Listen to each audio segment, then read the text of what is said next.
चलो हम आपको पढ़ाना चालू किए थे शुरू से ही हिंदी में। जब चालू किए थे जिस दिन हमने हिंदी के पूरे इतिहास के बारे में बताया था कि हिंदी की जननी कौन है। आदि जननी अगर पूछ ले तो संस्कृत, और अगर जननी कह दे तो अपभ्रंश। हिंदी की शुरुआत संस्कृत से हुई है। संस्कृत दो भागों में बटी थी, वैदिक संस्कृत और लौकिक संस्कृत। वैदिक संस्कृत का समय सीमा रहा 2000 से 1000 और लौकिक का रहा 1000 से 500। उसके बाद पाली आया 500 से 0 AD। पाली के बाद प्राकृत आया 0 AD से 500 AD। प्राकृत के बाद अपभ्रंश आया 500 से 1000 या 1000 AD। फिर प्राकृत के अपभ्रंश के बाद अवहट्ट आया 1100 से 1000 से 900 से, वही 900 से 1100 या 1000 से 1100। बहुत ज़्यादा अवहट्ट नहीं रहा। अवहट्ट में लिखने वाले केवल रहे कौन? स्वयंभू। अवहट्ट के बाद आया हिंदी। हिंदी को 3 खंडों में आपने पढ़ा था, प्राचीन, मध्यकालीन और आधुनिक।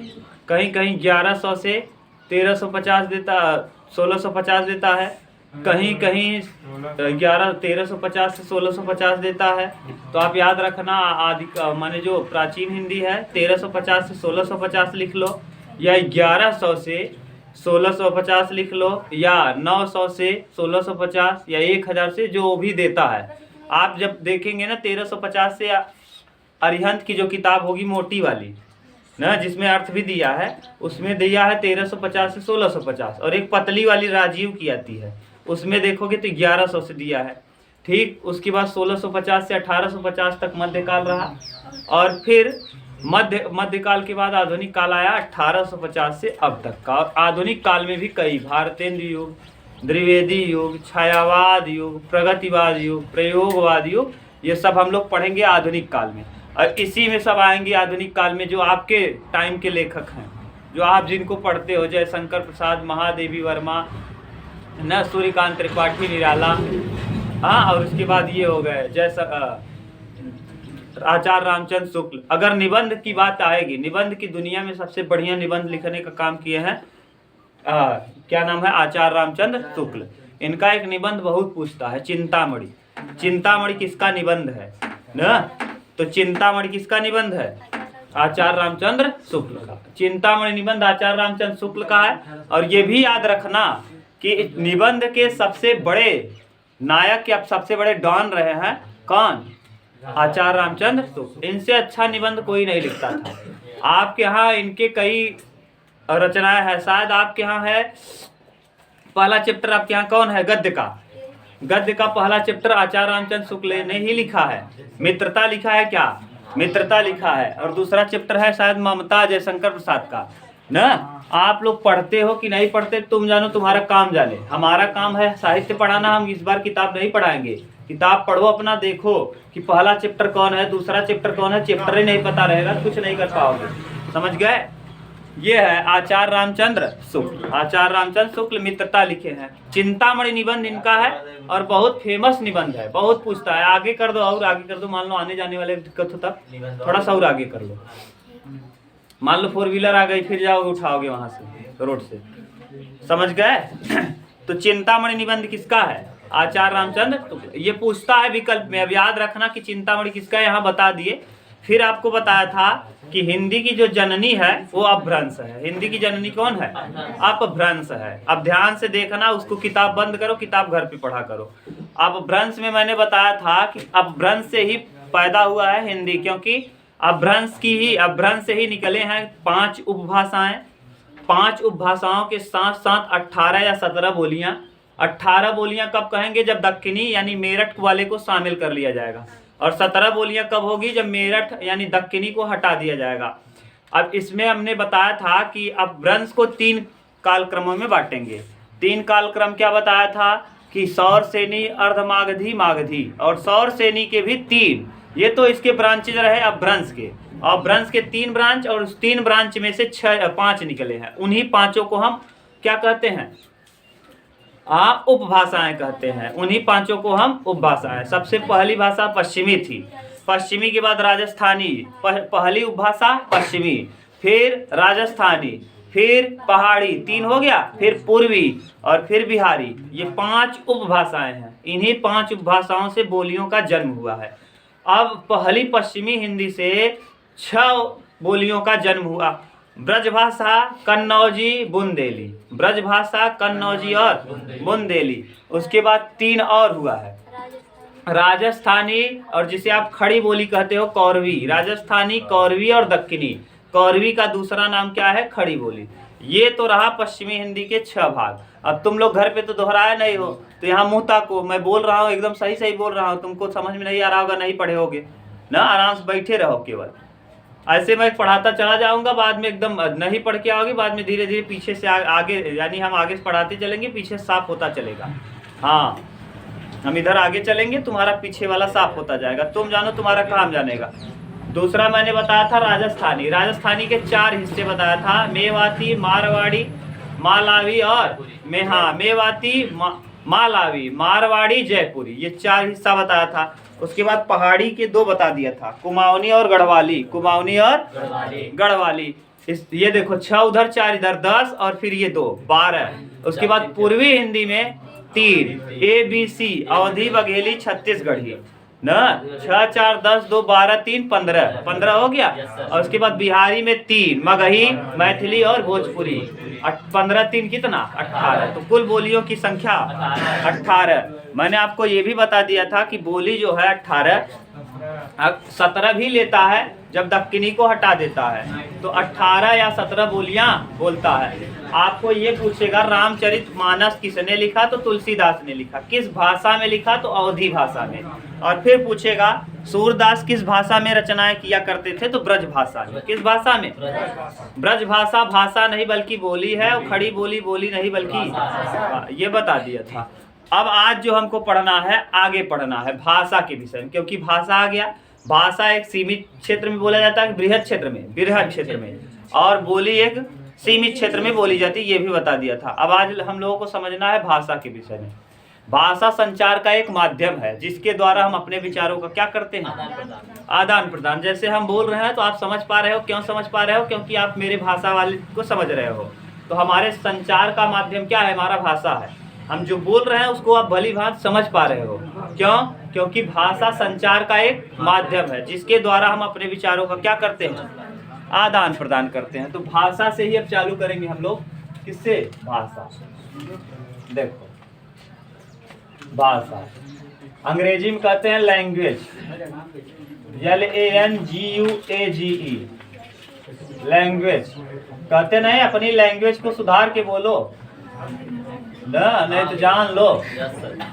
भाषा संचार का एक माध्यम, संचार का एक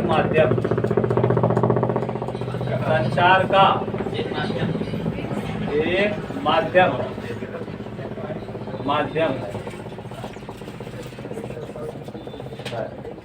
जिसके द्वारा हम अपने विचारों का जिसके द्वारा हम अपने विचारों का आदान प्रदान करते हैं।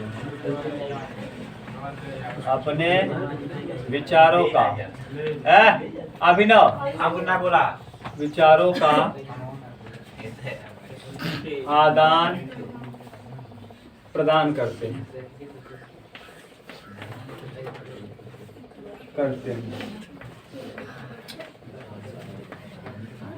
कल पूरा पूछेंगे जो पढ़ाया है ना, 18 बोली कौन किसमें है पूछेंगे ना। कल पूछना चालू, कल हो सकता है ना पढ़ाएं, कल केवल पूछेंगे, केवल कल पूछेंगे और कल मारेंगे ना। भाषा संचार का एक माध्यम है जिसके द्वारा हम अपने विचारों का क्या करते हैं? आदान प्रदान। अब भाषा अगर आपका हिंदी है तो हिंदी, गुजराती है तो गुजराती, मराठी है तो मराठी, सबका भाषा अलग अलग है। सभी व्यक्तियों का भाषा क्या होता है? अलग अलग। वो अपने हिसाब से जिसका जो भाषा होगा उस हिसाब से बोलते हैं, समझते हैं। समझ गए? उसी हिसाब से लोग समझते बोलते हैं। तो भाषा, आपको कोई गरिया रहा है तो आप समझ जाएंगे कि गाली दे रहा है, इसी भाषा ही से, क्योंकि भाषा से आप संचार को समझ गए, यानी वो क्या कहना चाहता है वो आप समझ गए। इस भाषा जो उत्पत्ति हुई है ना, वांग्मय से हुई है। किससे? वांग्मय। भाषा का सबसे मेन पार्ट है वांग्मय। वांग्मय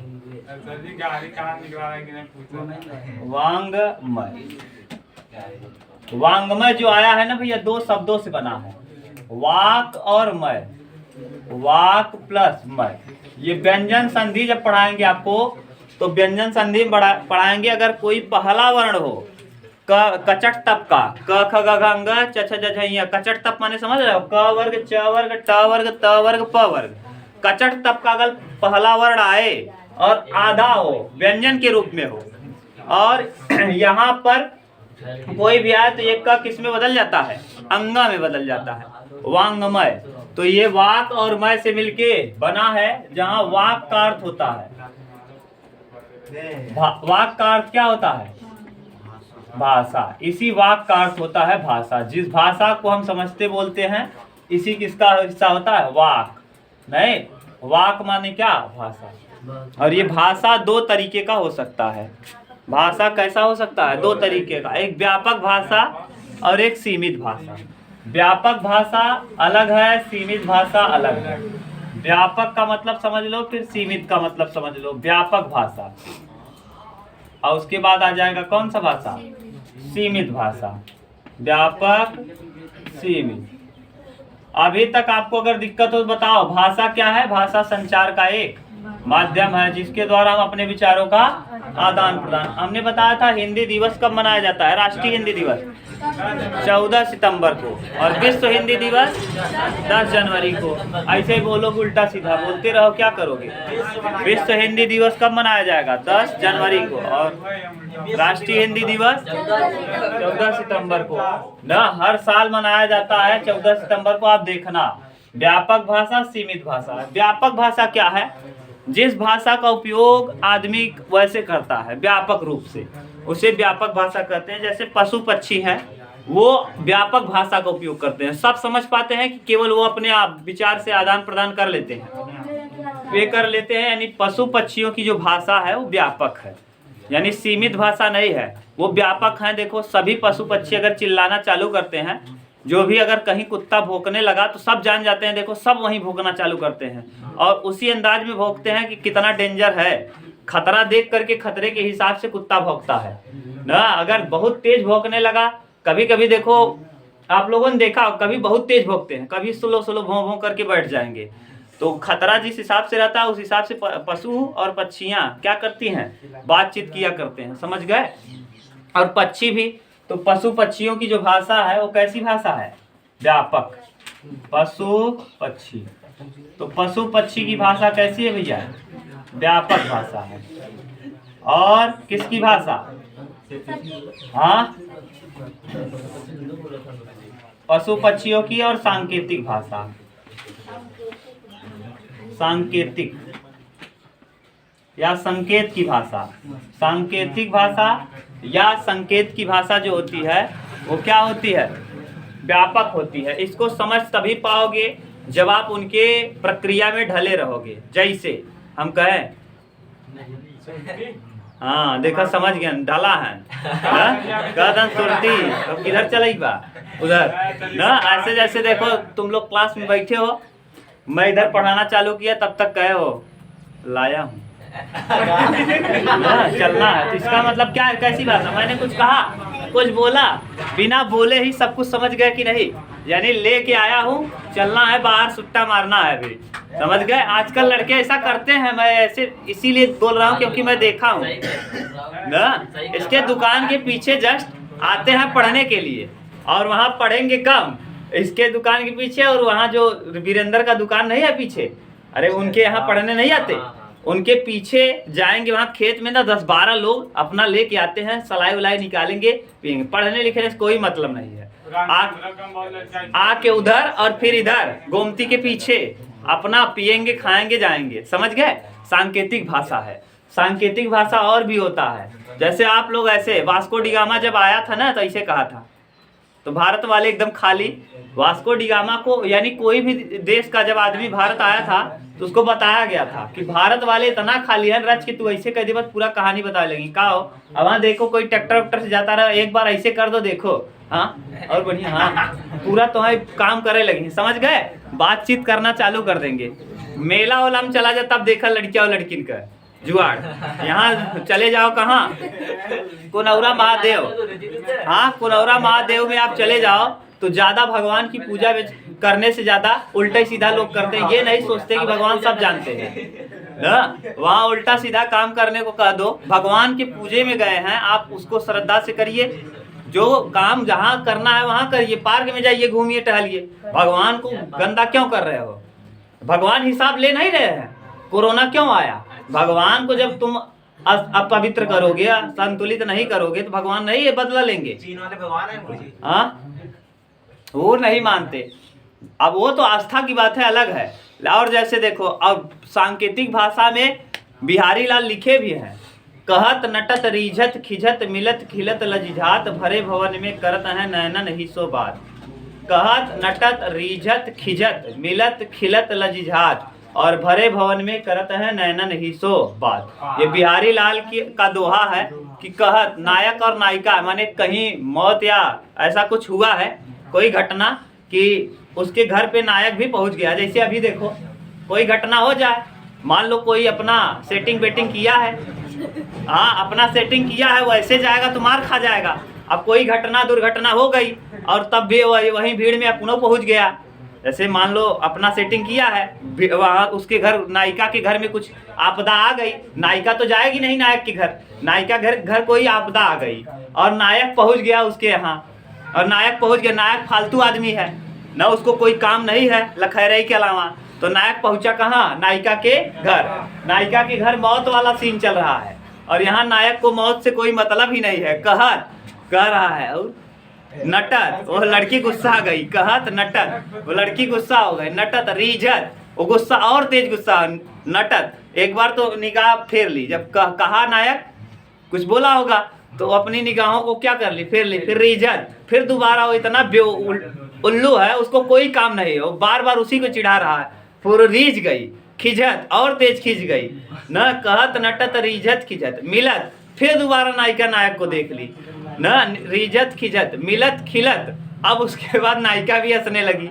मिलत खिलत लजिझात, और लजा गई कौन? नायिका। भरे भवन में करत है नैनन ही सो बात। अब वो लोग डायरेक्ट मुंह नहीं बोल रहे हैं ना, ऐसे बात कर रहे हैं, तो अपना वो है, समझ गए? ये है किसने लिखा? बिहारी लाल। बिहारी लाल को जब पढ़ाएंगे, आपके यहाँ नहीं है, अगर होते बिहारी लाल ना तो सबसे दमदार लिखे हैं। नायक नायिका पे हमको लगता है बिहारी लाल के जैसा कोई नहीं लिखा। ऐसा लग रहा था कि जैसे कैमरा वैमरा लेके नायक नायिका जहाँ हो पार्क वार्क में घूम रहे थे। जो मिला सब लिख दो, जितना मिला सब लिख दो ना। हाँ, ये नहीं यार, ऐसा मैं कह रहा हूँ आपको कि ऐसा लग रहा है। तो सांकेतिक भाषा समझ गए? संकेतों की भाषा। संकेतों की भाषा वही समझ पाएगा जो क्या हो, जो उसमें लिप्त हो, जो उसको जानता हो। सब नहीं जान पाएंगे। अब जैसे कोई आया और गांजा पीने को बताया, तो गांजा पीने वाले जो होंगे वो बता देंगे। मान लो आप लोग थोड़ा देखे हो, जो और कहीं दूसरी जगह का हो नहीं जानता। अब ऐसे सिगरेट पीने से आप समझ गए इशारे से, तो कुछ भाषाएं ऐसी होती हैं जो उसी को वो बोल पाएगा। जैसे हम तुम रहेंगे, हम और आप यही हैं, हम आप नहीं समझ पाएंगे, हमको और आपको मार टपकाने की बात कर लेगा, लेकिन वो दोनों समझ जाएंगे और हम आप नहीं समझ पाएंगे, क्योंकि उनका कोडिंग भाषा चलता है। वो अपने कोड में बात कर लिया, आज इनके मारे बा और नौ कहीं हाथ ठीक बा मारे बा। वो अपने भाषा में ऐसे नहीं बोलेंगे कि मारना है, वो कहेंगे आज इनको कुछ कर, जो भी अपना भाषा बोलते हो, अपने मारने वाले को अपना कोड बनाए होंगे ना। टपकाने को कहेंगे जान जाओगे, मारने को कहेंगे जान जाओगे, दूसरा कुछ अपना कोड बनाए होंगे, तो अपना निपट लेंगे आपसे। समझ गए? ये है। तो ये कौन सा भाषा हो गया? सांकेतिक भाषा। और सीमित भाषा क्या है? ऐसी भाषा जो सीमित हो, माने जिसका जो बहुत व्यापक अर्थ न निकलता हो, एकदम सीमित रूप से। जैसे लिख के आप दे दें, हम आपको लिख के दे दें, तो उसमें बहुत व्यापक भाषा निकाल लोगे क्या? नहीं, एकदम सीमित रहेगा। और मौखिक, जैसे जो हम बोल रहे हैं, ये जितना बोल रहे हैं वही किसका बहुत और व्यापक निकाल पा रहे हो, केवल जितना बोल रहे हैं वही। तो ये सीमित भाषा हो गई। कौन सी भाषा? सीमित। तो इसमें सीमित भाषा में दो आ जाएगा, लिखित और क्या? लिखित और मौखिक।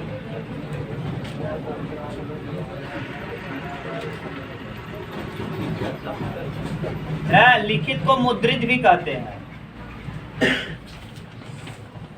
मुद्रित।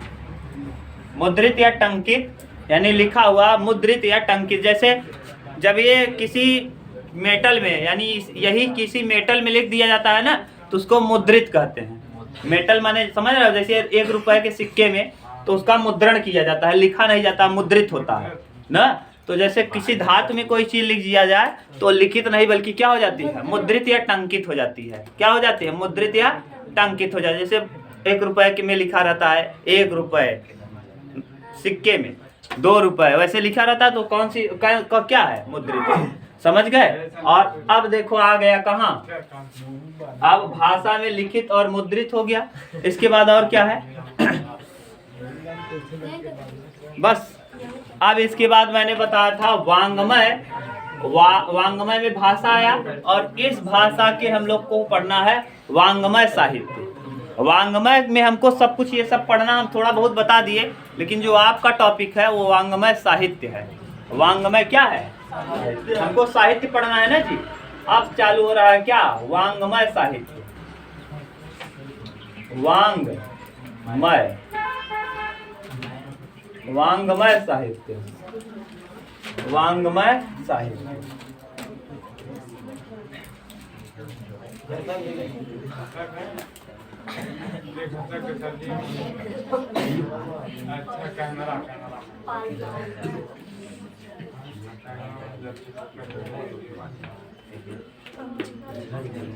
अब देखो वांग्मय साहित्य क्या है।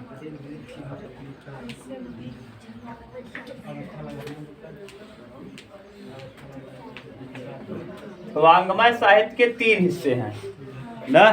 एक का नाम है वार्ता, एक का नाम है शास्त्र।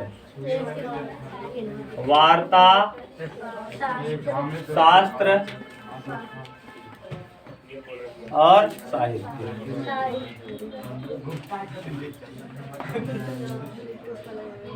ध्यान से सुनना, क्या कह रहे हैं, वार्ता, शास्त्र और साहित्य। वांग्मय साहित्य पढ़ना हम लोग यही पढ़ेंगे, लेकिन अगर वांग्मय की बात करें, वांग्मय साहित्य तो 3 हिस्से में बटा है। वार्ता है, शास्त्र है और क्या है, साहित्य है। वार्ता देखो किसे कहते हैं, वार्ता जो हम बातचीत करते हैं ये वार्ता है।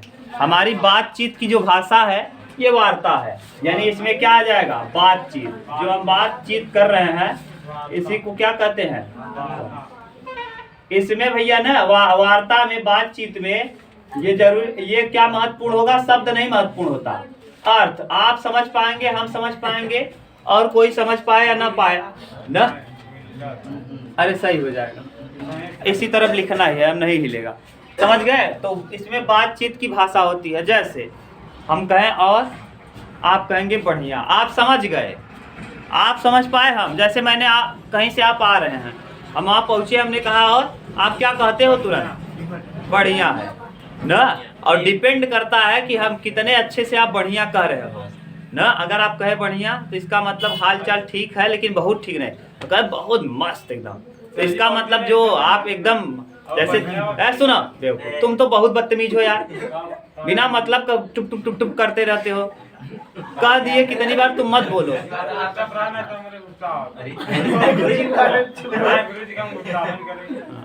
हम जो बोल रहे हैं उसको समझो ना यार।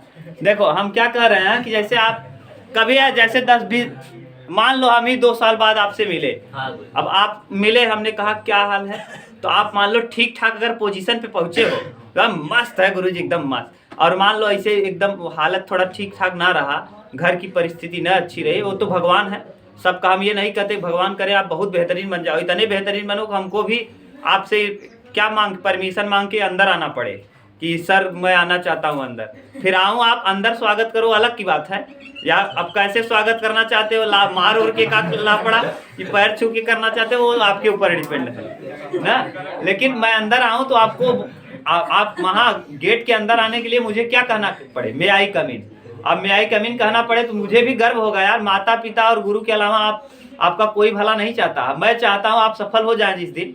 अब सोचो आप अधिकारी रहें और मुझको आना हो आपके यहाँ, और गेट के बाहर आपके 2 लगे हो गार्ड, और गार्ड से कहवाना हो कि जाके कह दो कि कृष्णा आए हैं, फिर कह दो कि वो पूछेंगे कि जाइए पूछिए कौन कृष्णा, तो आप कहेंगे कि जाके पूछ के आइए, हम कह देंगे सर, तब कहेंगे जाओ जाओ जाओ जाओ लेके आओ ना। हो सकता है आपको कभी मारे हो और आपका रंजिश हो तो कहेंगे लेके आओ जरा अंदर ना, तो वो अलग की बात है। लेकिन ऐसा तब समझ गए बातचीत मतलब ये डिपेंड करता है कि आप किस तरह से किसी चीज को समझ पाते हो। जैसे जितना हम बोले और तो आप कहे बढ़िया। और भी बातें होती हैं कि दो लोग बात करते हैं, आप वहीं बैठे रहोगे, क्या बात कर रहे हैं क्या नहीं बात कर रहे हैं, केवल वही दोनों क्या हो रहे हैं आपस में समझ पा रहे हैं। इसमें कौन महत्वपूर्ण होता है? अर्थ महत्वपूर्ण होता है। यानी इसको वही समझ पाएगा जो उसमें लिप्त होगा। इसमें अर्थ बड़ा होता है किससे? शब्द से। यानी अर्थ बड़ा होगा शब्द से। इसमें कौन बड़ा होगा? अर्थ। याद रखना, इसमें अर्थ महत्वपूर्ण होगा शब्द से। उसको समझ वही पाएगा जो आपस में बात कर रहा होगा। हम और आप नहीं, वहीं बगल में बैठे रहोगे, वो बात करते रहेंगे, आप नहीं समझ पाओगे ना। ये हो गया वो हो गया, ऐसे करते रहेंगे, तुम सोचते रहो क्या बात कर रहे हैं यार, पागल है क्या दोनों। समझ गए? इसके बाद शास्त्र आएगा। इसमें एक चीज और समझ लो, अर्थ वाला महत्वपूर्ण। एक बार ऐसे सुनो कि एक बार हुआ क्या कि एक आदमी अपने परिवार से परेशान हो गया था। परिवार से परेशान हो गया था तो थोड़ा समझदार इंसान था, पढ़ा लिखा था, तो वो चाहता तो घर पे भी कुछ कर सकता था, आत्महत्या करना चाहता था। वो आत्महत्या चाहता तो घर पे भी कर सकता था, लेकिन वो पढ़ा लिखा था, सोचा कि अगर यहाँ करेंगे तो मेरे घर के लोगों की क्या होगी? बेइज्जती होगी। इससे अच्छा है कि थोड़ा यहाँ से दूर निकल जाए, और दूर जाके करें तो लोगों को लगेगा बाहर जा रहे थे और गिर के ट्रेन के नीचे मर गए, और लोगों को ये पता भी नहीं चलेगा कि मेरे घर में कितनी परेशानी थी। जैसे कोई आदमी उब नहीं जाता, कुछ लोग उब जाते हैं और दिमाग नहीं लगा पाते, कहाँ हो जाते हैं? हाँ, फांसी लगा लेते हैं। कहाँ? घर पे ही। तो ये गलत काम है। अब मान लो आप बाहर निकल जाओ और थोड़ा घर से कम 100 किलोमीटर दूर जाओ, और दूर जाके तब आप आत्महत्या करो, तो लोगों को लगेगा कमाने के लिए जा रहे थे, ट्रेन से गिर गए और मौत हो गई, और आपके प्रति उनकी संवेदना भी जग जाएगी लोगों का। हाँ, और वैसे अगर करोगे तो आपको लोग गाली भी देंगे, और ऐसे पे ना तो आपके परिवार का कोई चीज पता चल पाया और न तो कुछ पता चल पाया। तो ऐसे ही एक आदमी क्या हुआ, परेशान था और जा रहा था मौत के लिए, गया और वो शब्द पे ध्यान दे दिया, अर्थ पे ध्यान नहीं दिया, बल्कि किस पे? इसमें अर्थ पे ध्यान दिया। वहाँ अनाउंस हो रहा था कि गाड़ी नंबर इतना, प्लेटफॉर्म नंबर इतने पे आ रही है, तो पटरी पे आती है गाड़ी ना, वो कह दिया प्लेटफॉर्म पे, तो मरने गया था। जितनी पब्लिक खड़ी थी सब प्लेटफॉर्म से उतर के कहाँ चली गई? पटरी पे। और जो मरने गया था वो कहाँ चला गया? प्लेटफॉर्म पे। क्योंकि बोला क्या है स्पीकर में, यही बोलता है ना, गाड़ी नंबर इतना, प्लेटफॉर्म नंबर 3 पे आ रही है। तो मरने के इरादे से गया था, तो मरने के इरादे से गया था तो अर्थ समझ गया, और अर्थ समझ के वो कहाँ चला गया? प्लेटफॉर्म पे। और जो गाड़ी में बैठने के लिए गए थे वो कहाँ उतर गए? पटरी पे। क्योंकि गाड़ी कहाँ आ रही है? प्लेटफॉर्म पे आ रही है। तो प्लेटफॉर्म नहीं समझ पाया क्या? अरे गाड़ी कहाँ आ रही है? बोल क्या रहा है? गाड़ी नंबर इतना, प्लेटफॉर्म नंबर 3 पे आ रही है। तो प्लेटफॉर्म नंबर 3 पे गाड़ी पटरी पे आती है, प्लेटफॉर्म पे।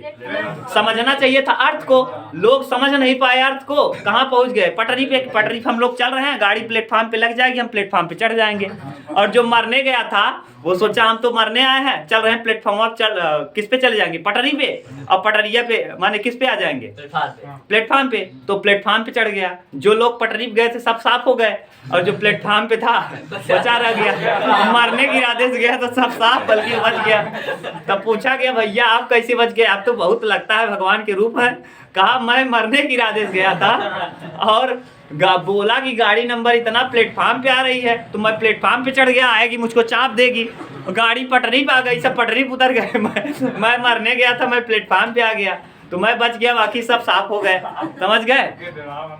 ये है। इसमें शास्त्र में क्या है? शास्त्र में विज्ञान की भाषा आती है। कोई भी विज्ञान हो, इसमें विज्ञान की भाषा आती है। जैसे विज्ञान की भाषा में आप चाहे जो विज्ञान ले लो, चाहे आप जीव विज्ञान, वनस्पति विज्ञान, कुछ भी ले लो। जैसे न्यूटन का नियम है, तो न्यूटन का नियम सबको वही पढ़ाया जाएगा। उसमें शब्द महत्वपूर्ण है, अर्थ नहीं। इसमें कौन महत्वपूर्ण होता है? शब्द। अब आप कहेंगे शब्द और अर्थ कैसे समझ में आया सर जी? हाँ, इसमें शब्द महत्वपूर्ण है। किससे? अर्थ से। सेब गिरता है गुरुत्वाकर्षण की वजह से गिरता है, तो गुरुत्वाकर्षण शब्द महत्वपूर्ण है कि अर्थ है, उसमें कुछ अर्थ छिपा है। गुरुत्वाकर्षण में कोई अर्थ नहीं छिपा है, शब्द ही गुरुत्वाकर्षण महत्वपूर्ण है। गुरुत्वाकर्षण माने किसी चीज को खींचना। गुरुत्वाकर्षण ही महत्वपूर्ण है। आप ऐसे कैसे समझो कि शब्द और अर्थ महत्वपूर्ण कैसे है? समझो, जैसे मेरी मांग पूरी करो और मेरी मांग पूरी भरो, दोनों में अंतर लग रहा है कि सेम है? नहीं, अंतर है। मेरी मांग पूरी करो यानी मेरी शर्तों को पूरी कीजिए, और मेरी मांग पूरी भी भरिए, यानी लड़की है उसका मांग आधा ही भरा है नायक ने, तो उसका मांग क्या करना है? पूरा भरना है। तो मेरी मांग पूरी करो, मेरी मांग पूरी भरो, दोनों में अंतर है कि वही है? अंतर है। तो यहाँ देखो, यहाँ कौन महत्वपूर्ण है? शब्द महत्वपूर्ण है। मेरी मांग पूरी भरो, तो इसमें शब्द अलग है, और मेरी मांग पूरी करो, इसमें शब्द अलग। तो इसमें कौन महत्वपूर्ण होता है? शब्द। इसके बाद आता है साहित्य, इसमें दोनों महत्वपूर्ण होता है। इसमें शब्द और अर्थ दोनों बराबर होते हैं। इसमें शब्द भी महत्व रखता है और अर्थ भी। तो जिसमें शब्द और अर्थ के बीच ना, अब इसका ये साहित्य क्या है, हमको यही पढ़ना है। कौन सा वांग्मय? साहित्य वांग्मय। कौन सा वांग्मय? साहित्य वांग्मय। तो साहित्य वांग्मय किसे कहते हैं? साहित्य वांग्मय। वांग्मय, क्योंकि हमको यही पढ़ना है, साहित्य वांग्मय। अब साहित्य वांग्मय में देखो ना, जिसमें शब्द और अर्थ के बीच ना प्रतिस्पर्धा हो, जिसमें शब्द और अर्थ के बीच प्रतिस्पर्धा हो, उसे हम क्या कहते हैं? साहित्य वांग्मय। यानी इसमें शब्द भी महत्वपूर्ण होगा और अर्थ भी महत्वपूर्ण होगा। समझ गए कि नहीं? ये बातचीत अर्थ और समझ गए? जैसे हम कहें मुहावरा वाला भाषा, जैसे कहें, जैसे ये सुनो, नाको चना चबाना, क्या नकिया चना चबाते हो? नहीं। इसका क्या महत्वपूर्ण है? शब्द की अर्थ? अर्थ महत्वपूर्ण है। नाको चना चबाना यानी इसमें अर्थ महत्वपूर्ण है, शब्द नहीं महत्वपूर्ण है। इसका अर्थ समझना पड़ेगा, यानी बहुत परिश्रम करना। नाको चना चबाना यानी यही तो होता है। जैसे आप दांत खट्टे करना, दांत खट्टे करना यानी नेबुआ रगड़ा था दतवा में? नहीं। रानी लक्ष्मीबाई ने अंग्रेजों के दांत खट्टे कर दिए। खट्टे कर दिए यानी क्या? उनको संघर्ष करने पे मजबूर कर दिया ना, मजबूर कर देना। दांत खट्टे कर देना यानी मजबूर कर देना परिश्रम के लिए।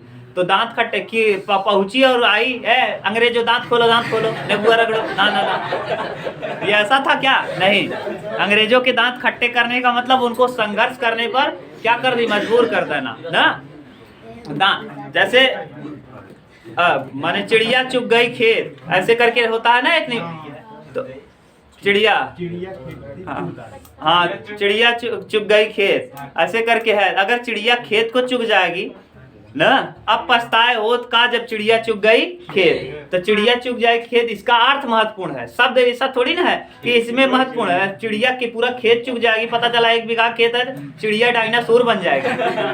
है कि नहीं मोटे?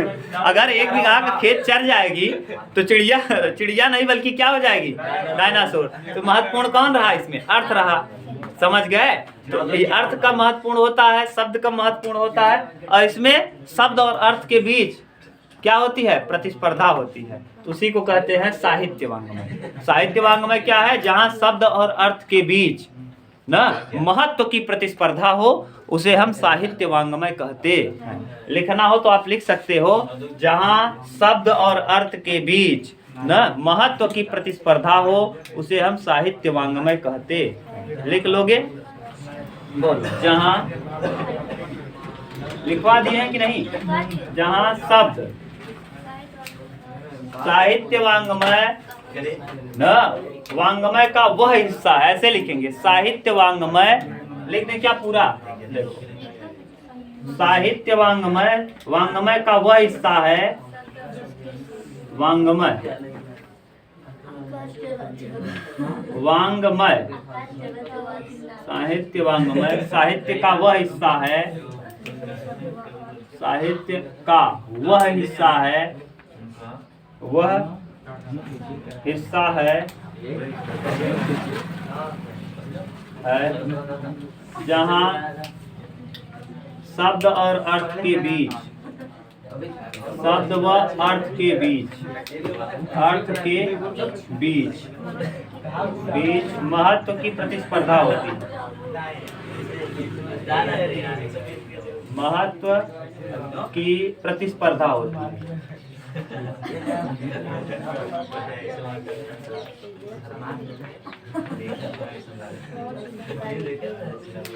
ये ठीक इस तरह से साहित्य हम लोग अब हो गया ना। अब हमको टारगेट करना है इसी साहित्य वांग्मय को। ठीक, अब आगे करेंगे हम लोग कल। देखो हो गया, टाइम भी बचा है।